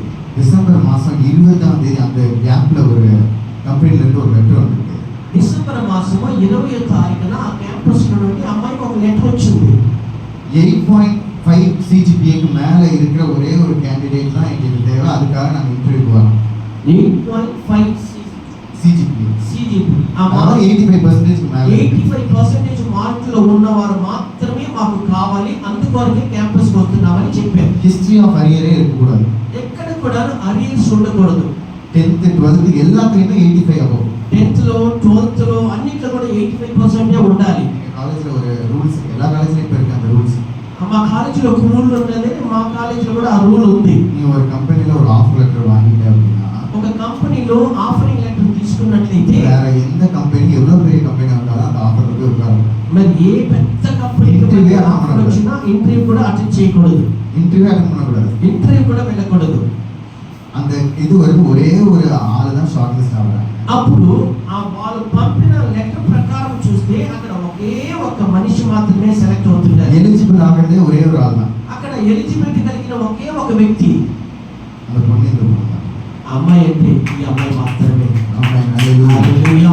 நான் படித்த அந்த காலேஜ்ல 20 லட்சம் ரூபாய் பேக்கேஜ்ல போய் உட்கார்ந்த ஒரே ஒரு பொண்ணு அந்த பொண்ணு தான். నేనున్నటువంటి కాలేజీలో 20 లక్షల రూపాయలకి ఉద్యోగానికి వెళ్ళిన అమ్మాయి మాత్రమే. நாங்க வந்து எலிஜிபிள் லிஸ்ட்டை செக் பண்ணிட்டு அந்த கம்பெனிக்கு மெயில் அனுப்புறோம். అప్పుడు మేము ఆ ఎలిజిబిలిటీ లెటర్ పట్టుకొని ఎవరు ఎలిజిబిలిటీ అని ఆ కంపెనీకి మేము లెటర్ పంపించాము. சார் ஒரே ஒரு கேண்டிடேட் மட்டும் தான் இருக்காங்க. అప్పుడు సార్ ఒకే ఒక అమ్మాయి மத்த మాత్రమే. எல்லாரும் ஜாப் ஆஃபர் வாங்கிட்டாங்க, ப்ளேஸ் ஆயிட்டாங்க. మీరందరూ కూడా జాబ్ లో அது இந்த பொண்ணு தான். అప్పుడు ఈ అమ్మాయి మాత్రమే. நீங்க எந்த ஞாயிற்றுக்கிழமை வாங்க இந்த பொண்ணை இன்டர்வியூ எடுக்கிறதுக்கு அனுப்புறோம். అప్పుడు ఏ ఆదివారము నేను ఇంటర్వ్యూకి రాబోతున్నాను ఎదురు చూస్తున్నాను. அவங்க சொல்றாங்க వాళ్ళు చెప్పారు, அந்த பொண்ணுடைய சர்டிபிகேட்ஸ்லாம் அனுப்புங்க, అమ్మాయి సర్టిఫికెట్లన్నీ పంపించండి. நாங்க ஜூம் கால்ல ஒரு லிங்க் அனுப்புறோம். జూమ్ కాల్ లో మేము లింక్ పంపిస్తాము. ஒரு பொண்ணுக்காக நாங்க வந்து எங்க டீமே ஃபுல்லா அங்க வர முடியாது. ఆ అమ్మాయి కొరకు మాత్రమే మా టీం అంతా కాలేజీకి రాదు. நான் வந்து ஜூம் கால்ல அட்டெண்ட் பண்ணிக்கிறோம். మేము జూమ్ కాల్ లోనే అటెండ్ చేస్తాము. அந்த பொண்ணோட சர்டிபிகேட்லாம் அனுப்பி விடுங்க. సర్టిఫికెట్లన్నీ పంపించండి మాకు అని చెప్పారు. அனுப்பி விட்டு இன்டர்வியூ போய் 10 நிமிஷத்துல ஜாப் ஆஃபர் கையில வாங்கிட்டோம். పంపిన 10 నిమిషాలకి ఆ అమ్మాయికి ఆఫర్ లెటర్ వచ్చింది. ஹல்லேலூயா. హల్లెలూయా. அந்த பொண்ணு சொல்லிய வார்த்தை, அந்த ஜாப் ஆஃபர் வாங்கிட்டு வந்து என் கையில கொடுத்துட்டு ஒரு சிரிப்பு மட்டும் தான் சிரிச்சா. ఆ జాబ్ ఆఫరింగ్ లెటర్ తీసుకొని వచ్చి నా చేతికి ఇచ్చి అమ్మాయి ఒక அது ஏளனமான சிரிப்பு இல்ல. అది హేళనతో నవ్విన కాదు. நான் அவளுக்காக பட்ட பிரயாசங்களை அவ வந்து உணர்ந்ததுனால நீங்க எனக்கு ஒரு வெல்விஷரா என் கையில கொடுத்து ஒரு பெருமிதத்தின் சிரிப்பா நான் பார்த்தேன். ఆ అమ్మాయి మీద నేను తీసుకున్న అక్కరను బట్టి ఆ అమ్మాయి జాబ్ ఆఫర్ లెటర్ నాకు ఇచ్చి సంతోషించింది. ஹல்லேலூயா. హల్లెలూయా. அவருக்காக எதெல்லாம் லாபம் நினைக்கிறோமோ அதெல்லாம் நஷ்டம்னு கருதுங்க. ఆయన నిమిత్తమై మనం ఏది మనకు లాభం అనుకుంటామో దానిని ఆయన కొరకు నష్టముగా ఎంచుకున్నట్లయితే ஹல்லேலூயா. హల్లెలూయా. நீங்க எதை நஷ்டம்னு கருதி விடுகிறீர்களோ ఏదైతే నష్టమని వదిలేస్తున్నారో வாழ்க்கையில நஷ்டப்பட விடாத தெய்வமாய் இருக்கிறார். మీ జీవితంలో మిమ్మల్ని నష్టపడకుండా నడిపించుకునే దేవుడు ఆయన. உங்க கூட இருக்கிறவங்க మీతో కూడా ఉన్నవారు சொல்றாங்கன்னு வச்சுக்கோங்க, చెప్పినట్లయితే இந்த பிரதர் இந்த சிஸ்டரா ఈ బ్రదరా ఈ సిస్టరా இவங்களை நீங்க சண்டே பார்க்கவே முடியாது. ఈ సండేస్ లో వాళ్ళని చూడలేరు. அவங்க வீட்டுக்கு சண்டே பத்திரிகை வைக்க போனோம்னா வீடெல்லாம் கூட்டிதான் இருக்கும். సండే మాత్రం వాళ్ళ ఇంటికి పత్రిక ఇవ్వాలని వెళ్ళారనుకోండి, ఇల్లు తాళం వేసి ఉంటుంది. நீங்க பிசினஸ் பண்றீங்களா, మీరు బిజినెస్ చేస్తున్నారా, சண்டே மட்டும் இந்த மனுஷன் கடையே திறக்க மாட்டான். సండే మాత్రం నేను కొట్టు తెరవడండి. ஆமென். ఆమె சண்டே அவன் கடை எப்ப பாரு கூட்டிதான் இருக்கும். సండే మాత్రం వాళ్ళ కొట్టు షాప్ మూసి ఉంటుంది. மற்ற நேரத்தெல்லாம் விடிய காலையில 5 மணிக்கு ஆரம்பிச்சானா 10 மணி ஆனாலும் கடையை கூட்டாம திறந்துருக்கும். మిగతా రోజుల్లో 7 మణి 5 గంటలకు ప్రారంభించి రాత్రి 10 అయినా కూడా మూయకుండా ఉంటుంది. நீங்க பைலட்டா இருக்கீங்களா, మీరు పైలట్ ఉన్నారా, உங்களுக்கு அசைன் பண்ற ஆபீசர் சொல்லணும், మీకు అసైన్మెంట్ ఇచ్చే ఆఫీసర్స్ చెప్పాలి. சண்டே மார்னிங் போட்டா ஜெகதீஷ் பிரதர் டியூட்டி போக மாட்டார். సండే అయితే ఆయన సంఘాన్ని విడవడు అని జగదీష్ బ్రదర్ గురించి చెప్తున్నారు. டபுள் பே கொடுத்தாலும் அசோக் பிரதர் சண்டே காலையில மட்டும் டியூட்டி போட்டா போக மாட்டார். డబుల్ పేమెంట్ ఇచ్చినా సరే అశోక్ బ్రదర్ సండే డ్యూటీకి వెళ్ళదు. இவ்வளவு பெரிய சாட்சி. ఎంత పెద్ద సాక్ష్యం. ஆண்டவருடைய நாமம் அங்கு உயர்த்தப்படுது. దేవుని నామము స్థలంలో ஒரு మహిమపడుతుంది. வார்த்தை சொல்லப்பட்டிருக்கிறது. అక్కడ ఒక మాట చెప్పబడుతున్నది, என்னுடைய நாமம் பிரஸ்தாபப்படுகிற எந்த ஸ்தானத்திலும் வந்து நான் உன்னை ஆசீர்வதிப்பேன். నా నామమును ప్రచారపరచుచున్న ఏ స్థలంలో కూడా నేను మిమ్మల్ని కనపరచను. ஹல்லேலூயா. హల్లెలూయా. எனக்கு உறுதிப்படுத்தப்பட்டது இந்த வார்த்தை. ఈ రోజు రూఢీపరచబడినటువంటిది ఈ మాట. இன்னைக்கு பிரதர் வர்ஷிப்க்கு முன்னாடி சொன்ன காரியமும் இந்த வசனம். ఆరాధనకు ముందు ఆ బ్రదర్ చెప్పిన మాట కూడా ఇదే. ஹல்லேலூயா. హల్లెలూయా. ஆண்டவரை நாம் எப்படி உயர்த்துகிறோமோ அவர் நம்மை அந்த அளவுக்கு உயர்த்துகிறவர். దేవునిని మనం ఎంతగా కనపరిచి మహిమపరచుచున్నామో ఆయన కూడా మనలను అంతగా హెచ్చించు దేవుడై ఉన్నాడు. அது எத்தனை பேர் அனுபவிச்சிருக்கீங்க? ఎంతమంది దీనిని అనుభవించి ఉన్నారు? హల్లెలూయా. హల్లెలూయా. அந்த అனுభవం எல்லாருக்கும் வரணும். ఆ అనుభవం ప్రతి వారికి రావాలి. இதற்கு முந்தின வசனங்கள்ல பவுல் எவ்வளவு அழகா சொல்லியிருக்காரு பாருங்க. ఇంతకు ముందు వాక్యాలలో అపోస్తలుడైన పౌలు ఎంత చక్కగా பிலிப்பியர் 3வது அதிகாரத்துல தான் ఫిలిప్పీయులకు రాసిన 3వ అధ్యాయంలో அந்த 4வது వచனத்துல இருந்து వాசிங்க. ఆ 4వ వాక్యం నుండి చదవండి.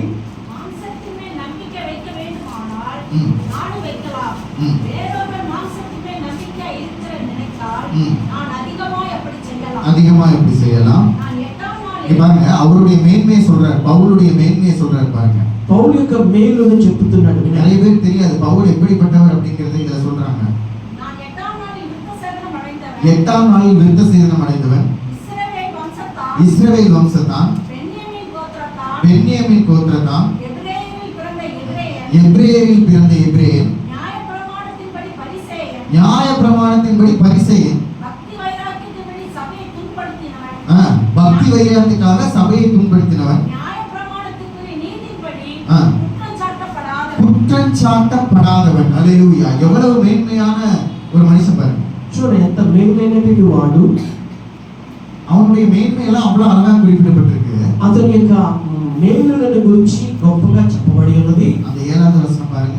7వ వాక్యం. ஆகிலும் எனக்கு லாபமாயிருந்த எவைகளோ ம். அவைகளை கிறிஸ்துவுக்காக ஆ. நஷ்டமென்று எண்ணினேன். நஷ்டம் என்று எண்ணினேன். అయినను ఏవేవి నాకు లాభకరములై ఉండెనో వాటిని క్రీస్తు నిమిత్తము నష్టముగా ఎంచుకొంటిని. அவர் நியாய பிரமாணத்தின்படி பரிசேயனா இருந்தவர். ఆయన ధర్మశాస్త్ర ప్రకారం పరిశీలుడై ఉన్నాడు. பரிசேயனுக்கு எவ்வளவு பெரிய மதிப்பு தெரியுமா? పరిశీలులకు ఎంత పెద్ద గౌరవం తెలుసా? பரிசேயர் உடைய மதிப்பு என்ன அப்படிங்கறத நீங்க மத்தேயு லூக்கால வாசித்தீங்கன்னா நல்லா தெரியும். మత్తయి సువార్త, లూకా సువార్తలో ఆ పరిశీలన గురించి చెప్పబడుతున్నది. அவ்வளவு வந்து ஒரு ராஜாக்கு எவ்வளவு மதிப்பு கொடுப்பாங்களோ அந்த அளவுக்கு பரிசேயனுக்கு மதிப்பு இருக்கு. దేశంలో రాజుకి ఎంత మర్యాద ఉందో అదే మర్యాద పరిశీలు కూడా దొరుకుతుంది. அப்படிப்பட்ட மேன்மையான பதவியில் இருக்கிறவன் అటువంటి మేలైనటువంటి పదవిలో ఉన్నవాడు ஆண்டவருக்காக இந்த ஒவ்வொரு சபையாக போய் அவருக்காக ஊழியம் பண்றார். దేవుని నిమిత్తమై ప్రతి సంఘానికి వెళ్ళి ఆయన కొరకు పరిచర్య చేయించున్నాడు. அவருக்காக எதெல்லாம் லாபம்னு நினைச்சானோ அது எல்லாத்தையும் நஷ்டமாய் விட்டவனுக்கு கர்த்தர் மேன்மையை கொடுக்கிறார். ఆయన నిమిత్తము ఏదైతే లాభకరమైనదో వాటన్నిటిని క్రీస్తు కొరకు నష్టముగా ఎంచుకున్న వాడై ఉన్నాడు. ஹல்லேலூயா. హల్లెలూయా. கடைசியாக வாசியுங்கள். చివరిగా చదవండి. ரோமர் 1வது அதிகாரம் 28வது வசனம். రోమీయులకు రాసిన పత్రిక 1వ అధ్యాయము 28వ వాక్యము. ரோமர் 1:28. మరియు ம். వారు తమ మనసులో దేవునికి చోటు నొల్లకపోయేది కనుక ம். చేయరాని కార్యములు చేయుటకు ம். దేవుడు ம். భ్రష్ట మనస్సుకు ம். వారిని అప్పగించెను. ம். தமிழ்ல வாசிங்க. 1:28. 1:28.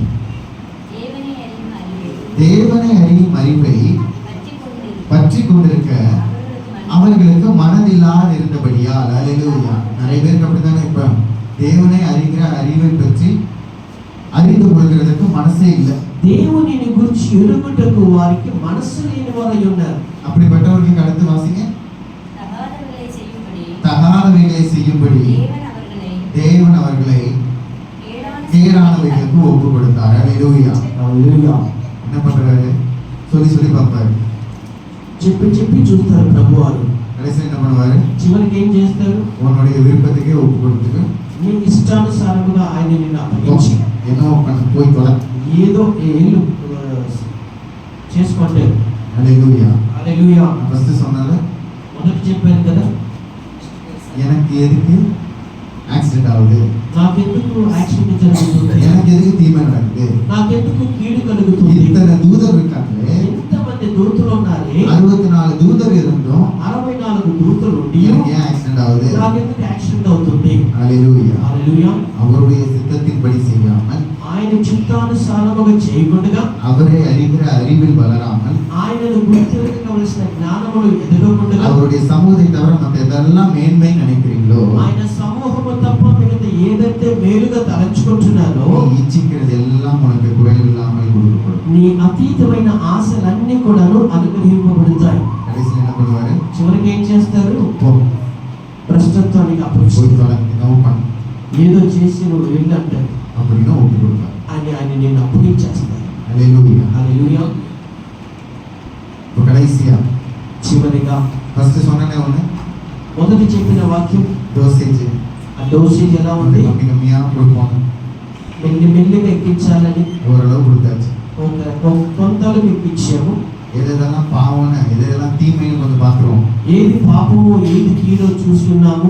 எது ஆண்டவரின் அறிவுக்கு உண்டாகிற தடை, దేవునిని గుర్తెరుగుటకు కావలసిన జ్ఞానమునకు ఆటంకమైన కార్యము ఏదో, இதெல்லாம் பாவம் இல்ல, ఇవన్నీ పాపము కాదు, இது பாவமா ఇది పాపమేనా அப்படின்னு கேட்பாங்கல்ல, అని అడిగేవారికి அவங்களுக்கான பதில் వారికి సమాధానం அதே அதிகாரத்துல అదే అధ్యాయంలో 29 இருந்து 29 నుండి 32 வரைக்கும் 32 వరకు ஒரு சத்தமா, எல்லாரும் சத்தமா வாசிக்கலாமா? గట్టిగా చదువుదాం అందరం కలిసి. ரெடியா? ரொம்ப அவசரப்பட்டு வாசிக்காதீங்க, நிறுத்தி நிதானமா அதுல என்ன சொல்லப்பட்டிருக்கிறதோ அதை வாசிங்க. రోమీయులకు రాసిన పత్రిక మొదటి అధ్యాయం 29 నుండి 32 వరకు కూడా అందరము కూడాను గుర్తెరగగలిగిన విధముగా చదువుకుందాం. வாசிக்கலாமா? அவர்கள் சகலவித அநியாயத்தினாலும், வேசித்தனத்தினாலும், ரோகத்தினாலும், பொருளாசையினாலும், ரோகத்தினாலும் நிறையப்பட்டு, பொறாமையினாலும், கொலையினாலும், வாக்குவாதத்தினாலும், வஞ்சகத்தினாலும், வன்மத்தினாலும் நிறைந்தவர்களுமாய், புறங்கூறுகிறவர்களாகவும், அவதூறு பண்ணுகிறவர்களாகவும், தேவ பகையனாலும், அகந்தை உள்ளவர்களாகவும், வீம்புகாரராகவும், பொருளாதவர்களை பிணைக்கிறவர்களாகவும், பெற்றோருக்கு கீழ்ப்படியாதவர்களுமாய், உணர்வில்லாதவர்களுமாய், உடன்படிக்கையை மீறுகிறவர்களாகவும், சுவாப அன்பு இல்லாதவர்களாகவும், இணங்காதவர்களுமாய், இரக்கமில்லாதவருமாய் இருக்கிறார்கள். அடுத்து பாருங்க, இப்படிப்பட்டவர்களை செய்கிறவர்கள் மரணத்திற்கு பாத்திரரா இருக்கிறாங்க. அது மட்டும் இல்ல, இன்னும் பாருங்க, தேவன் தீர்மானித்த நீதியான தீர்ப்பை அவர்கள் அறிந்திருந்தும் அவைகளை தாங்களே செய்கிறதும் அல்லாமல் அவைகளை செய்கிற மற்றவர்களிடத்தில் பிரியமாய் இருக்கிறார்கள். அல்லேலூயா. హల్లెలూయా. இதை நீங்க செஞ்சா மட்டும் பாவி கிடையாதுங்க, చేస్తే మాత్రం పాపులు కాదండి. இதை யாராவது செய்வாங்கல்ல, దీన్ని చేయించున్న వారు ఉన్నారు కదా. நீங்க நான் நல்லவன்னாங்க, నేను మంచివాడినండి, என் ஃப்ரெண்டு தான் அப்படி செய்வான், నా స్నేహితుడు అలా చేస్తాడు, நான் சும்மா கூட நின்றுட்டு வரேன், ఆయనతో కూడా మాత్రమే నిలబడి ఉంటాడు అంతే. நானும் கரெக்டா சர்ச்சைக்கு போயிடுவேன், నేను సంఘానికి వెళ్తాను, அவருதான் వాడే என் வீட்டுக்காரர் தான், మా ఇంటి ఆయనే.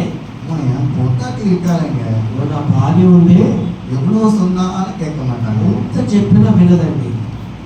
அதை வேணும் இதை வேணும் எல்லாத்தையும் வாங்கி குடிச்சிடறான், అది కావాలి ఇది కావాలి అన్నిటిని కూడా காசு மட்டும் தான் கொடுப்பேன், నేను డబ్బులు మాత్రమే ఇస్తాను.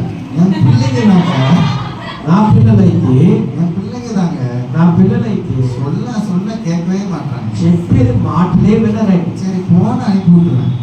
చేరుకో అని పంపించేస్తారు. அல்லேலூயா. హల్లెలూయా. அவர்கள் செய்வது மட்டுமல்லாமல் వారు చేయనిది మాత్రమే కాకుండా அவைகளை செய்கிறவர்களிடத்தில் பிரியமாய் இருக்கிறார். వాటిని చేయవారి యందు ఇష్టము కలిగిన వారై ఉన్నారు. அவர்கள்லாம் யாரு? వారందరూ ఎవరు? மரணத்துக்கு பாத்திரவாங்க, మరణమునకు పాత్రులై ఉన్నారు. அல்லேலூயா. హల్లెలూయా. நான் சொல்லல, నేను చెప్పట్లేదు, வேதம் சொல்லுது. దేవుని వాక్యము సెలవిచ్చుచున్నది. அல்லேலூயா. హల్లెలూయా. நம்மை நாமே நிதானித்தால் కనుక నిదానించి చూడండి, நாம் நியாயம் தீர்க்கப்படுவோம்.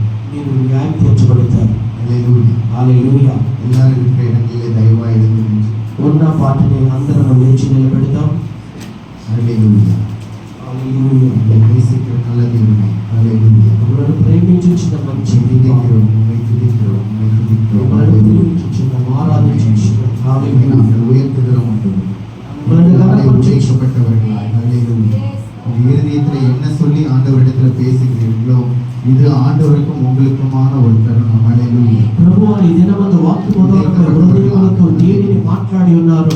ஹalleluya, ஹalleluya, ஹalleluya. ஆமென். உம்மை துதிக்கிறோம் ஆண்டவரே. ஹalleluya. எங்களுடைய அக்கிரமத்தை அறிந்திருக்கிறீர் ஆண்டவரே. అక్రమం ఎరిగి ఉన్నారయ్యా. ஆமென் ஆண்டவரே. எங்களுடைய மீறுதல்களை அறிந்திருக்கிறீர். ஹalleluya. అతిక్రమములను ఎరిగి ఉన్నారయ్యా. ஆமென். உம்மை துதிக்கிறோம். ஹalleluya. ஆமென். உம்மை துதிக்கிறோம், ஸ்தோத்திரிக்கிறோம் ஆண்டவரே. ஸ்தோத்திரிக்கிறோம், ஸ்தோத்திரிக்கிறோம். அவர் வானாதி வானங்களிலே உயர்ந்திருக்கிறவர். ஹalleluya. మండలములో எந்த மனிதன் உங்களை கைவிட்டாலும் அவர் உங்களை சேர்த்துக் கொள்கிற தெய்வம். ஹalleluya. அவர் ஐஸ்வர்யவான், உன்னுடைய ஐஸ்வர்யங்கள் யாவும் அழிந்தாலும் ஹalleluya, உன்னை ஆகாதென்று தள்ளினாலும் ஹalleluya, அவர் நம்மை சேர்த்துக் கொள்கிற தெய்வம். ஹalleluya. நீங்களும் நானும் ஹalleluya, ஆமென், உடைக்கப்படுவதற்கான ஒரு நேரம். ஹalleluya. அவர் மாத்திரம் போதும்னு சொல்லுங்க. ஹalleluya. அவருக்காக என் வாழ்க்கையில எதை நான் இழந்தாலும் அதை நஷ்டம் என்று கருதுகிறேன். ஹalleluya. அவருடைய வாழ்க்கையை அறிகிற, அவரை அறிகிற அறிவே என் வாழ்க்கையின் மேன்மை. ஹalleluya. எனக்காக ஜீவன் விடுகிறவரா என் தேவன் கூட, என் தேவன் மாத்திரமே இருக்கிறார். ஹalleluya. அவர் மாத்திரம் போதும்னு சொல்லுங்க. இயேசு போதும்னு சொல்லுங்க. ஹalleluya.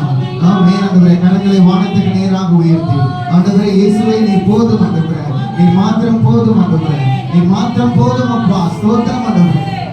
மனிதர் என்னை கைவிட்டாலும், மாமீசமழுடி நாரிட்டாலும், மனிதர் என்னை கைவிட்டாலும், மாமீசமழுடி நாரிட்டாலும், ஐஸ்வர்யம் யாவும் அழிந்திட்டாலும், ஆகாதவன் என்று தள்ளிவிட்டாலும், ஐஸ்வர்யம் யாவும் அழிந்திட்டாலும், ஆகாதவன் என்று தள்ளிவிட்டாலும்,